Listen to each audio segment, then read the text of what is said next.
تیرے ہیں، اور محمد کی محبت دین حق کی شرط اول ہے۔ محمد کی محبت دین حق کی شرط اول ہے۔ اسی میں ہو گر خامی تو سب کچھ نامکمل ہے، اسی میں ہو گر خامی تو سب کچھ نامکمل ہے۔ اور شیخ الاسلام والمسلمین کنز الکرامت سیدی سرکار اعلیٰ حضرت فاضل بریلی رضی اللہ تعالی عنہ نے ایمان کا کیا معیار دیا؟ کیا بھائی؟ انہیں جانا، جی انہیں جانا، انہیں مانا، نہ رکھا غیر سے کام۔ انہیں جانا، انہیں مانا، نہ رکھا غیر سے کام۔ للہ الحمد میں دنیا سے مسلمان، سبحان اللہ سبحان اللہ، للہ الحمد میں دنیا سے مسلمان گیا۔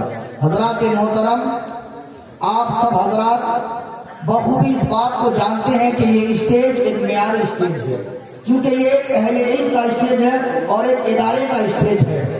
اور ایسے اسٹیجوں میں بولنے کے لیے، خاص کر کے اگر میں بولنا چاہوں، کسی آیت کو پڑھیں گے، موضوع بنائیں گے، تو اس کے لیے وقت درکار ہے۔